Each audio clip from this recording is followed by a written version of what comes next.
વડોદરા શહેરમાં આવનારી મ્યુનિસિપલ ચૂંટણીને ધ્યાનમાં રાખીને વડોદરા શહેર કોંગ્રેસ સમિતિ દ્વારા ચૂંટણીનો ઢંઢેરો જાહેર કરવામાં આવ્યો છે। આ ઢંઢેરામાં શહેરના મુખ્ય પ્રશ્નો જેમ કે પાણી અને સફાઈ, રસ્તા અને ટ્રાફિક, જાહેર પરિવહન, આવાસ, શહેરી સુવિધાઓ અને ભ્રષ્ટાચાર વિરોધી પગલાઓ પર ખાસ ધ્યાન કેન્દ્રિત કરવામાં આવ્યું છે। કોંગ્રેસે વચન આપ્યું છે કે શહેરના તમામ વિસ્તારોમાં સ્વચ્છ પીવાનું પાણી અને સુવિધાસભર સફાઈ વ્યવસ્થા ઉપલબ્ધ કરાશે। સાથે સ્માર્ટ વડોદરાના વિઝન સાથે રસ્તાઓનું નવીનીકરણ અને ટ્રાફિક સમસ્યાનો ઉકેલ લાવવામાં આવશે। મહિલાઓ, સિનિયર સિટીઝન્સ અને વિદ્યાર્થીઓ માટે સિટી બસ સેવા વધુ સુલભ બનાવવાની પણ યોજના છે। આ ઉપરાંત શહેરી ગરીબો માટે આધુનિક આવાસ યોજના, કોમ્યુનિટી હોલ અને ટાઉન હોલના વિકાસ તેમજ ભ્રષ્ટાચાર સામે કડક કાર્યવાહી કરવાની વાત પણ ઢંઢેરામાં કરવામાં આવી છે। પર્યાવરણના સુરક્ષા માટે ગ્રીન કવર વધારવા અને વિશ્વામિત્રી નદીના શુદ્ધિકરણ જેવા મુદ્દાઓને પણ પ્રાથમિકતા આપવામાં આવી છે। આ રીતે કોંગ્રેસે શહેરના સર્વાંગી વિકાસ અને નાગરિકોની સુખાકારીને કેન્દ્રમાં રાખીને પોતાનો ચૂંટણીનો ઢંઢેરો રજૂ કર્યો છે। પ્રેસ કોન્ફરન્સની અંદર આ વિશ્વામિત્રી નદીને પણ ગરનાળું છે એ તમે નરી આંખે જોઈ શકો છો। એ પ્રેસ કોન્ફરન્સ કરવા માટે અમારા અમદાવાદના પૂર્વ મેયર ઘણા હોદ્દા છે એમની પાસે, હિંમતસિંહભાઈ, અમારા ઋતિકભાઈ પ્રમુખ, અમારા રાહતભાઈ, બધા જે અમારા આગેવાનો છે તે હું 31 વર્ષથી સાંભળતો આવ્યો છું એમના શાસનમાં કે જ્યારે શાસન આવ્યું ત્યારે એવું કહેતા હતા કે અમે કંઈ નહીં આપીએ પણ અમૃત જળ આપીશું, એની જગ્યાએ વડોદરા શહેરને ગંદુ જળ આપ્યું। આ વિશ્વામિત્રી નદીની અંદર મેં જ્યારે 31 વર્ષ પહેલાં એ લોકો જ્યારે નકશો બનાવ્યો ત્યારે અંદર ગાર્ડન બતાડ્યું, સાયકલ ચલાવી રહ્યા છે, રિક્ષા ચાલી રહી છે, એકદમ માછલીઓ તરી રહી છે, એવા શુદ્ધ નકશા બનાવ્યા હતા। આજે તમે ચોથી જાગી છો, તમે જોઈ શકો છો કે શું હાલત કરી છે।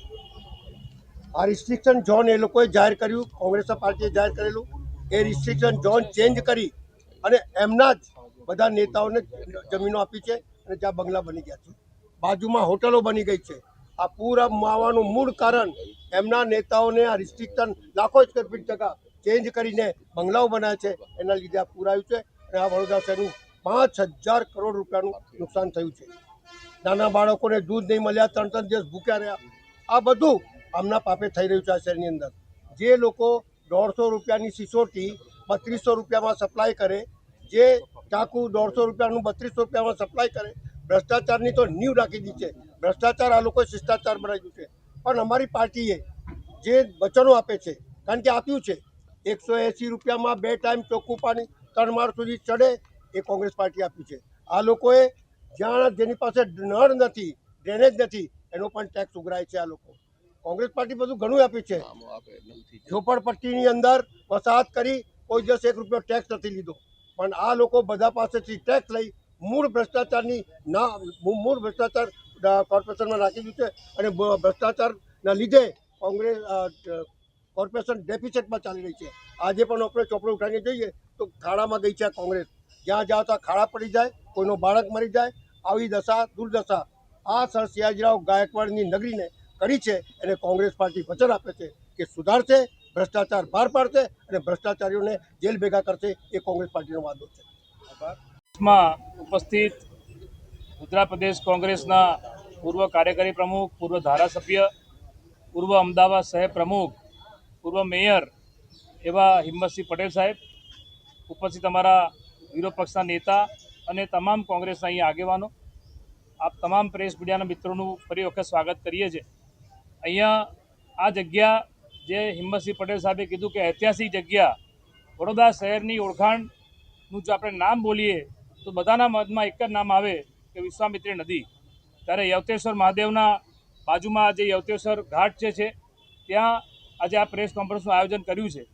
ખાસ કરીને 30 વર્ષના ભાજપના એક હતું શાસનનો જે ચહેરો છે એ આપણી સમક્ષ છે કે મહાન ઋષિ વિશ્વામિત્રના નામથી નદી જે વડોદરાના મધ્યથી વહે છે, પણ એ નદીમાં ચોખ્ખું પાણી હોવાની જગ્યાએ તમે જુઓ કે ગટરનું દૂષિત પાણી, કચરો, ગંદકી, જેના કારણે આખા વડોદરા શહેરમાં આજે મચ્છરોનો ઉપદ્રવ છે।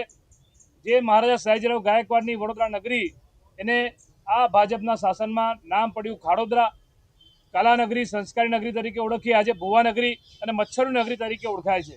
ત્યારે કોંગ્રેસ પાર્ટી દ્વારા તમામ શહેર જિલ્લામાં, મહાનગરપાલિકામાં જે મેનિફેસ્ટો કોંગ્રેસનું કમિટમેન્ટ જે જાહેર કરવાનું પ્રેસ કોન્ફરન્સના માધ્યમથી આજે તમારી વચ્ચે અમે આ મૂકીએ છીએ. વડોદરા શહેર કોંગ્રેસ પાર્ટી તમામ નગરજનોને આપણા માધ્યમથી અમે વિશ્વાસ અપાવીએ છીએ અને વચન આપીએ છીએ કે મહારાજા સયાજીરાવ ગાયકવાડનું વડોદરા શહેર અમારે પાછું લાવવાનું છે. અમે કમિટમેન્ટ આપીએ છીએ કે સર સયાજીરાવ ગાયકવાડનું વડોદરા પાછું લાવીશું.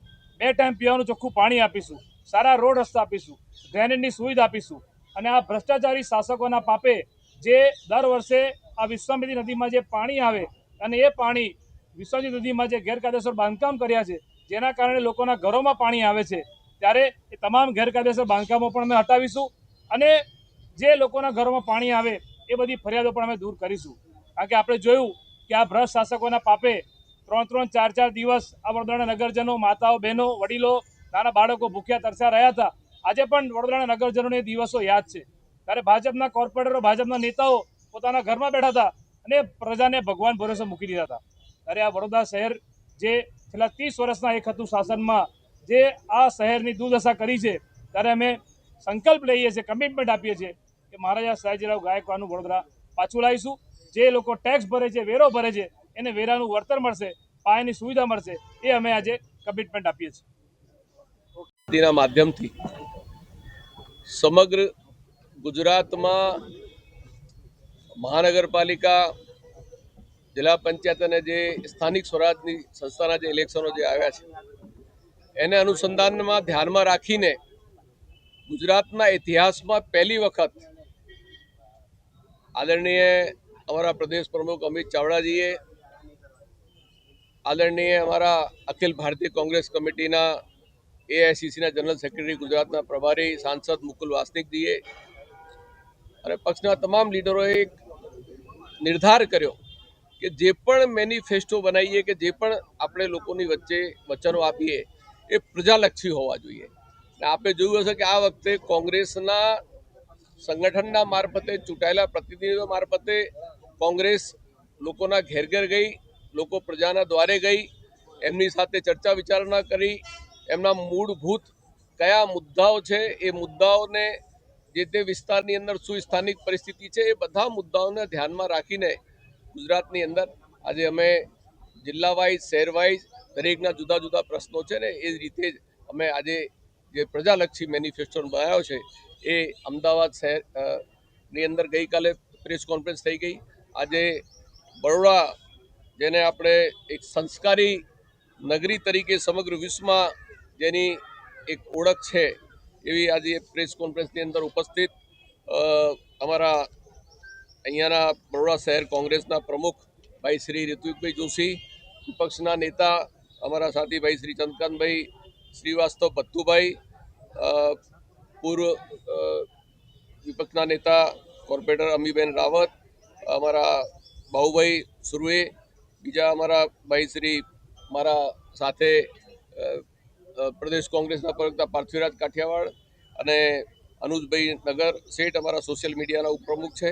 બીજા અમારા મ્યુનિસિપલ કાઉન્સિલર છે પુષ્પાબેન વાઘેલા, ભાઈ નરેન્દ્ર રાવત અને ઉપસ્થિત તમામ કોંગ્રેસના પરિવારના મિત્રો અને પત્રકાર મિત્રો.